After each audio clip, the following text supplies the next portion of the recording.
গ্রামীণ bank শিক্ষানবিশ officer পদের চলমান ভাইবার একটি সেরা প্রস্তুতি। ভাইবা শুরু হয়েছে ১৩ই জুলাই থেকে। এটি চলবে এই মাস সম্পূর্ণ জুড়ে।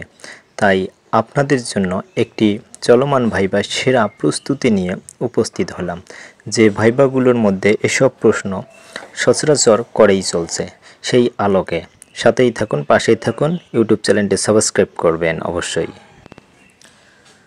প্রথম প্রশ্নটি, গ্রামীণ ব্যাংকের শিক্ষানবিশ কেন্দ্র ব্যবস্থাপকের চাকরিটা বেশ চ্যালেঞ্জিং। আপনি কি পারবেন? এই প্রশ্নের উত্তরে যে সমাধানটি আমি আপনাদের জানাবো তা দেখতে পারেন এখন।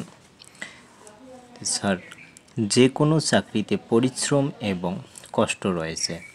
আমি আমার মেধা, যোগ্যতা এবং সততার সাথে এই কাজ করতে পারবো বলে আশা রাখি। এছাড়াও আমি একজন নিম্ন মধ্যবিত্ত পরিবারের সন্তান, তাই নিজেকে সেভাবেই তৈরি করেছি এবং আমাকে পরিশ্রম করেই সফল হতে হবে। আমি শিখতে আগ্রহী এবং চ্যালেঞ্জ মোকাবিলা করেই নিজেকে গড়ে তুলতে চাই। যদি এই ধরনের কোনো প্রশ্ন আপনাকে করে থাকে, অবশ্যই এইভাবে উত্তরটি দেবেন, কিংবা আপনি আপনার মতো করে সাজিয়ে করতে পারেন। ২ নং প্রশ্নটিতে আছে, ধরেন আমরা আপনাকে এই চাকরিটা দিলাম, ২-৩ মাস পর আপনার অন্য একটা চাকরি কিংবা সরকারি চাকরি হলো, তখন আপনি কি করবেন? তার উত্তরে বলবেন যে, স্যার, ছোট্টবেলা থেকেই আমার এবং আমার পরিবারের সবার স্বপ্ন একটা ভালো সরকারি চাকরির।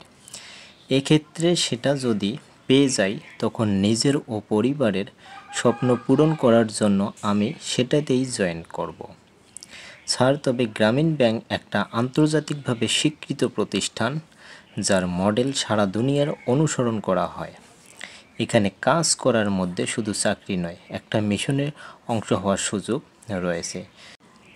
তবে পরিশেষে আমি যেখানেই থাকি নিজের দায়িত্বের প্রতি সৎ থাকতে চাই, সেটা সরকারি হোক বা গ্রামীণ ব্যাংকের মতো একটি উন্নয়ন প্রতিষ্ঠান হোক। এভাবেই আপনারা বলতে পারবেন।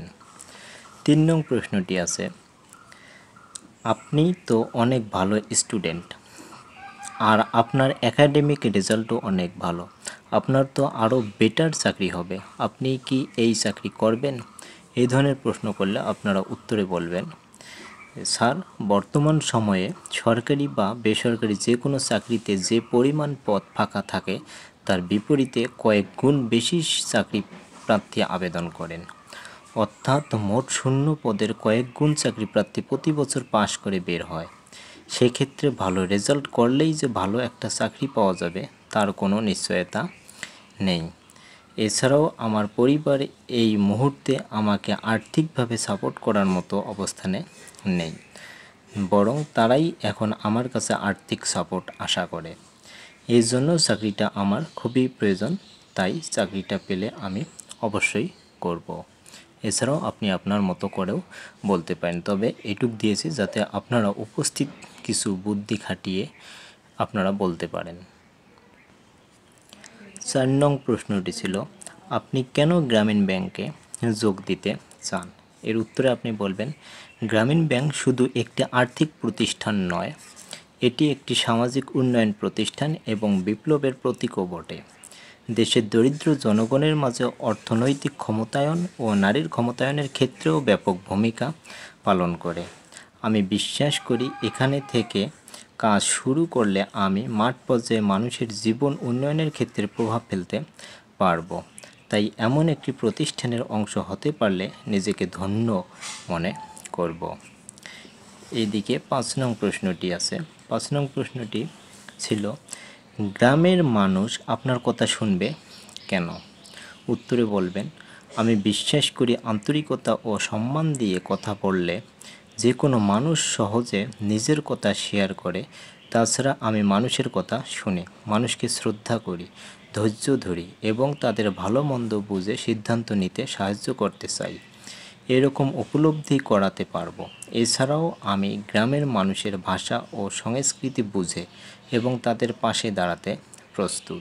এই বিশ্বাস থেকেই আমি আত্মবিশ্বাসের সাথে বলতে পারি তারা আমার কথা শুনবে। 6 নং প্রশ্নটি ছিল, আপনি কিভাবে ঋণ গ্রহীতাদের ঋণ পরিশোধ নিশ্চিত করবেন?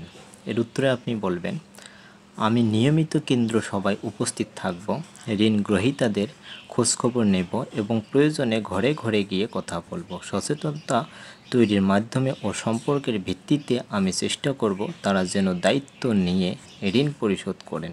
সময় মতো ফলো আপ ও সহানুভূতিশীল মনোভাবও এক্ষেত্রে গুরুত্বপূর্ণ ভূমিকা পালন করে। 7 নং প্রশ্নটি ছিল, আপনার শক্তি কী? আমার সবচেয়ে বড় শক্তি হলো আমি দায়িত্বশীল, পরিশ্রমী এবং মানুষের সঙ্গে সহজে মিশতে ও যোগাযোগ করতে পারি।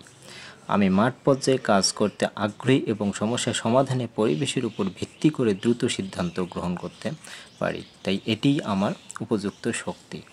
8 নং প্রশ্নটি ছিল, সুদ কী? সুদ হলো নির্দিষ্ট সময়ে মূল টাকার উপর আরোপিত অতিরিক্ত অর্থ যা ঋণ বা আমানতের বিপরীতে দিতে হয়। আজ এই 8টি প্রশ্নের সমাধান দিলাম। যেহেতু আপনাদের ভাইবা চলতেছে, উপস্থিত এসব প্রশ্ন করতেছে, তাই এই ধরনের প্রশ্নগুলোর উত্তরের জন্য আমি শুধু সহায়ক হিসেবে আপনাদের জন্য একটু কাজ করলাম। ভালো লাগলে অবশ্যই লাইক, কমেন্ট, শেয়ার এবং সাপোর্ট করবেন। ধন্যবাদ। ভালো থাকবেন, সুস্থ হবেন। দেখা হবে আবার কোনো এক ভিডিওতে।